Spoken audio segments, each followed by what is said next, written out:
తెలంగాణలో ఆర్టీసీ సమ్మె మరింత ఉద్రిక్తంగా మారుతోంది. కార్మికుల ఆందోళన మధ్య ఒక విషాద సంఘటన రాష్ట్రాన్ని కుదిపేసింది. నర్సంపేటలో ఆర్టీసీ డ్రైవర్ శంకర్ గౌడ్ ఆత్మహత్య యత్నం, ఆ తర్వాత ఆసుపత్రిలో చికిత్స పొందుతూ ఆయన మరణం. ఈ ఘటన కేవలం ఒక వ్యక్తి మృతి కాదు, ఇది ఆర్టీసీ కార్మికుల బాధల ప్రతిబింబమా లేదా ప్రభుత్వ వైఫల్యానికి నిదర్శనమా? ఈ సంఘటన ఎలా జరిగింది? ఎందుకు ఈ స్థాయికి వెళ్ళారు కార్మికులు? ప్రభుత్వం, రాజకీయ నేతల స్పందన ఏమిటి? ఈరోజు ఈ కథలోని ప్రతి కోణాన్ని మీ ముందుకు తీసుకొస్తాం.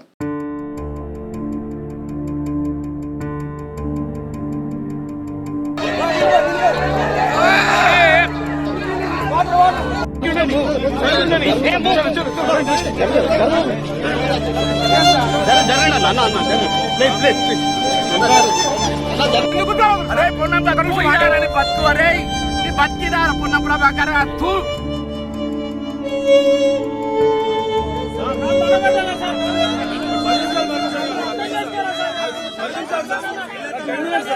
నర్సంపేట డిపోకు చెందిన ఆర్టీసీ డ్రైవర్ శంకర్ గౌడ్ ఆత్మహత్య యత్నం తెలంగాణ రాష్ట్రాన్ని కుదిపివేసింది. సమ్మె నేపథ్యంలో తీవ్ర ఆందోళనలో ఉన్న ఆయన నర్సంపేట బస్టాండ్ ముందు పెట్రోల్ పోసుకొని నిప్పంటించుకున్నారు. తీవ్ర గాయాలతో ఆయనను మొదట వరంగల్ ఎంజిఎం ఆసుపత్రికి, అనంతరం మెరుగైన చికిత్స కోసం హైదరాబాద్లోని కాంచన్బాగ్ DRDO అపోలో ఆసుపత్రికి తరలించారు. కానీ అక్కడ చికిత్స పొందుతూ ఆయన ప్రాణాలు కోల్పోయారు. ఈ ఘటనతో రాష్ట్ర వ్యాప్తంగా తీవ్ర ఉద్రిక్త పరిస్థితులు నెలకొన్నాయి. ఈ సంఘటన ఒక్కసారిగా కార్మికుల ఆవేదనను బహిర్గతం చేసింది. ఆర్టీసీ సమ్మె ఇప్పటికే 3వ రోజుకు చేరుకున్న సమయంలో ఈ ఘటన మరింత ఉద్రిక్తతను పెంచింది. కార్మికుల సమస్యలు పరిష్కరించకపోవడం వల్లే ఈ పరిస్థితి వచ్చిందని సహచరులు తీవ్రంగా ఆగ్రహం వ్యక్తం చేస్తున్నారు.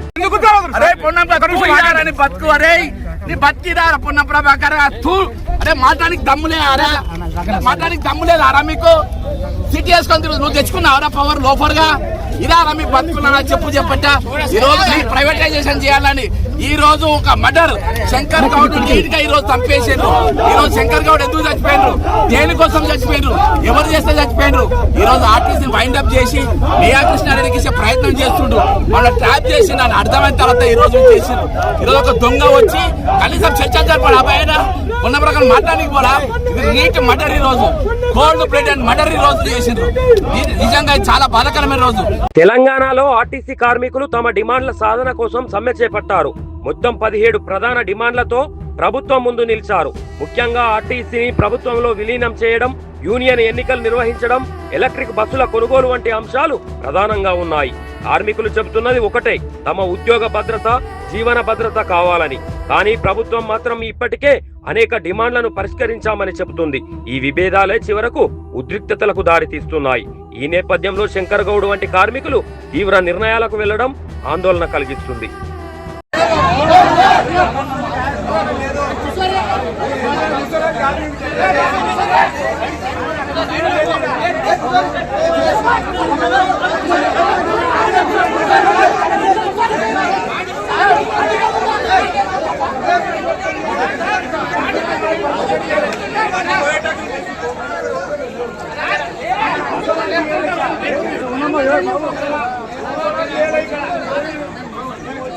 శంకర్ గౌడ్ మృతి తర్వాత ఉమ్మడి వరంగల్ జిల్లాలో టెన్షన్ వాతావరణం నెలకొంది. ఆర్టీసీ జేఏసీ జిల్లా బంద్కు పిలుపునిచ్చింది. పోలీసులు భారీగా మోహరించి పరిస్థితిని అదుపులో ఉంచేందుకు చర్యలు చేపట్టారు. హనుమకొండలో డిపో ముందు కార్మికులు ధర్నా చేపట్టగా ప్రతిపక్ష పార్టీలు కూడా మద్దతుగా నిలిచాయి. ఈ ఘటనతో సమ్మె మరింత ఉధృతమైంది. కార్మికులలో ఆవేదన, కోపం కలగలిపి కనిపిస్తుంది. ఇది కేవలం ఒక సంఘటన కాదు, ఇది రాష్ట్ర వ్యాప్తంగా ఆందోళనను పెంచిన మలుపు.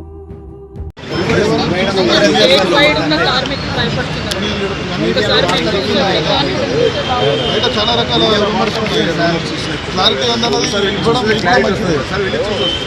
ఆల్రెడీ మార్గ మధ్యంలో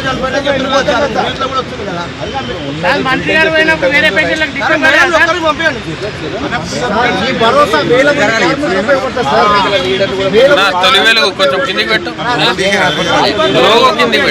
ఈ ఘటన రాజకీయ రంగు కూడా పులుముకుంది. కేంద్ర మంత్రి బండి సంజయ్ ఈ మరణాన్ని తీవ్రంగా ఖండిస్తూ, చాలా దారుణమైనటువంటి సంఘటన, ఘోరమైన సంఘటన. తెలంగాణ సమాజం అంతా కూడా ఇవాళ బాధపడుతున్నారు. ఇవాళ ఇన్ని వేల మంది కార్మికుల కోసము ఇవాళ శంకర్ గౌడ్ వాళ్ళ బలిదానం అయిపోయాడు. దానికి ఇది ఆత్మహత్య కాదు, రాష్ట్ర ప్రభుత్వము నిర్లక్ష్యంగా వివరించడం వలన ఆయన ఆత్మహత్య చేసుకుంటే ఇది రాష్ట్ర ప్రభుత్వం చేసిన హత్యగా ఇలా భారతీయ జనతా పార్టీ భావిస్తున్నది. ఇది ప్రభుత్వ హత్య అని వ్యాఖ్యానించారు. కార్మికుల సమస్యలను పట్టించుకోకపోవడం వల్లే ఈ పరిస్థితి వచ్చిందని ఆరోపించారు. ఇంకా ఇతర రాజకీయ నాయకులు కూడా ప్రభుత్వాన్ని విమర్శిస్తూ కార్మికులకు న్యాయం చేయాలని డిమాండ్ చేస్తున్నారు. మరోవైపు అధికార పార్టీ మాత్రం తమ వాదనను ముందుకు తెస్తుంది. ఈ సంఘటన ఇప్పుడు రాజకీయ పోరాటానికి కేంద్ర బిందువుగా మారింది. ఇలా సమస్యల కోసం ఆందోళన చేసినప్పుడు వాళ్ళని పిలిచి చర్చలకు పిలిచి వాళ్ళని ఒప్పించి మెప్పించి సంధానించిన ప్రభుత్వము దాన్ని భిన్నంగా గత ప్రభుత్వం ఏ విధంగా చేసిందో వార్నింగ్లు ఇచ్చి బెదిరించే ప్రయత్నం చేయడం ఇంతకంటే మూర్ఖత్వం ఇంకోటి కాదు. నేను కార్మికులకు అప్పీల్ చేస్తున్నా, మీ కుటుంబాలు అనాథలు చేయకండి, ఉండి కొట్లాడాలి. కొట్లాడే దమ్ము మీకుండి వాళ్ళ తెలంగాణ ఉద్యమాన్ని చేసేటోళ్ళు మీరు, సకల జన సమావేశపడుతున్న ఉవ్వెత్తులు లేచేటోళ్ళు మీరు, పానలు టైర్లు పట్టుకొని రాడ్లు పట్టుకొని రోడ్ల మీద దమ్మెంతో చూపెట్టారు, మొత్తం స్తంభింపజేసారు. దమ్మున్న కార్మికులు మీరు ఇవాళ మీరు బలిదానం చేసుకుంటే మీ కుటుంబాలు అనాథలవుతాయి. మిగతా కార్మికులు బాధపడతారు, మళ్ళీ సమ్మె చేయడానికి వెనక ముందేస్తారు, వాళ్ళ కుటుంబాలు ఆపే ప్రయత్నం చేస్తారు. కాబట్టి ఉండి కొట్టాడదాం, మనం ఉండి కొట్టాలి, సాధించే ప్రయత్నం చేద్దాం. ప్రభుత్వం మెడలు వంచుదాం, ఎట్టే చూద్దాం. మనం ముఖ్యమంత్రి రేవంత్ రెడ్డి ఈ ఘటనపై స్పందిస్తూ కార్మికులు తొందరపాటు నిర్ణయాలు తీసుకోవద్దని విజ్ఞప్తి చేశారు. ప్రాణాలు తీసుకోవడం వల్ల సమస్యలు పరిష్కారం కావని ఆయన స్పష్టం చేశారు. ప్రభుత్వం కార్మికుల సమస్యలను పరిష్కరించేందుకు చిత్తశుద్ధితో పనిచేస్తుందని చెప్పారు. అలాగే మంత్రులు కూడా కార్మికులకు ధైర్యం చెప్పే ప్రయత్నం చేశారు. ఇది పరిస్థితిని శాంతింపజేసే ప్రయత్నమే అయినా కార్మికుల్లో మాత్రం ఇంకా అసంతృప్తి కనిపిస్తుంది. ప్రస్తుత ప్రతిష్టంభనను తొలగించేందుకు ప్రభుత్వం చర్చలకు సిద్ధమైంది. ఐఏఎస్ అధికారుల కమిటీతో పాటు మంత్రుల బృందం కూడా కార్మిక సంఘాలతో సమావేశం కానుంది. ఈ చర్చలు విజయవంతమైతేనే సమ్మెకు పరిష్కారం దొరికే అవకాశం ఉంది, లేకపోతే పరిస్థితి మరింత దిగజారే ప్రమాదం ఉంది. ఇది కీలక దశ. ఈ చర్చల ఫలితమే భవిష్యత్తును నిర్ణయించనుంది. కార్మికులు ప్రస్తుతం తీవ్ర భావోద్వేగంలో ఉన్నారు. తమ డిమాండ్లు నెరవేరకపోవడం వల్ల తీవ్ర నిరాశకు గురవుతున్నారు. శంకర్ గౌడ్ ఘటన వారికి మరింత దెబ్బ తగిలించింది. సహచరుడి మరణం వారిలో కోపాన్ని, బాధను పెంచింది. ఇలాంటి పరిస్థితుల్లో ఆత్మహత్యా యత్నాలు చేయొద్దని నాయకులు విజ్ఞప్తి చేస్తున్నారు. కానీ పరిస్థితి ఇంకా ఉద్రిక్తంగానే ఉంది. ఆర్టీసీ జేఏసీ ఇప్పటికే తదుపరి కార్యాచరణను ప్రకటించింది. మౌన ప్రదర్శనలు, వంట వార్పు, కవాతులు, బతుకమ్మ నిరసనలు వంటి కార్యక్రమాలు చేపట్టనున్నారు. ఇది సాధారణ సమ్మె కాదు, ఇది ఉద్యమంగా మారుతుంది. ఈ నిరసనలు ఎంతవరకు ప్రభావం చూపుతాయో చూడాలి. కానీ ఒక విషయం మాత్రం స్పష్టం, కార్మికులు వెనక్కి తగ్గేలా కనిపించడం లేదు. ఈ సమ్మె ప్రభావం ప్రజలపై కూడా పడుతుంది. బస్సులు లేకపోవడంతో ప్రయాణికులు తీవ్ర ఇబ్బందులు పడుతున్నారు. ప్రత్యామ్నాయ మార్గాలు లేకపోవడంతో రోజువారీ జీవితం అంతరాయం కలుగుతుంది. ఇది ప్రభుత్వానికి కూడా పెద్ద సవాల్గా మారింది.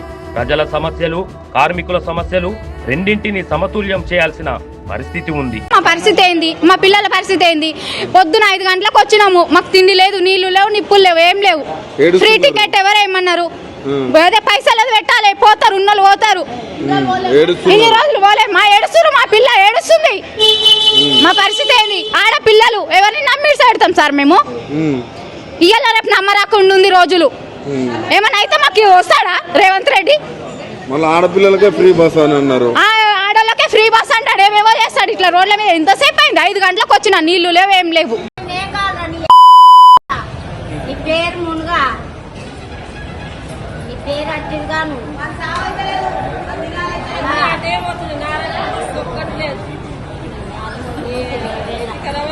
ఈ సంఘటన సమాజంలో కూడా పెద్ద చర్చకు దారితీసింది. ఉద్యోగ భద్రత, కార్మిక హక్కులు, ప్రభుత్వ బాధ్యతలపై ప్రశ్నలు లేవనెత్తుతుంది. శంకర్ గౌడ్ మరణం ఒక హెచ్చరికలా మారింది. ఇలాంటి సంఘటనలు మళ్లీ జరగకుండా చర్యలు తీసుకోవాల్సిన అవసరం కూడా ఉంది. ఇది కేవలం ఆర్టీసీ సమస్య కాదు, ఇది సమాజ సమస్యగా మారుతుంది. శంకర్ గౌడ్ మరణం ఒక కుటుంబానికి మాత్రమే కాదు, మొత్తం రాష్ట్రానికి ఒక హెచ్చరిక. సమ్మెలు, నిరసనలు ప్రజాస్వామ్యంలో భాగమే, కానీ ప్రాణాలు కోల్పోవడం కాదు. ప్రభుత్వం, కార్మికులు కలిసి సమస్యలను పరిష్కరించాలి. అప్పుడే ఇలాంటి విషాదాలు ఆగుతాయి. ఈ ఘటనపై మీ అభిప్రాయాన్ని కామెంట్ రూపంలో తెలపండి.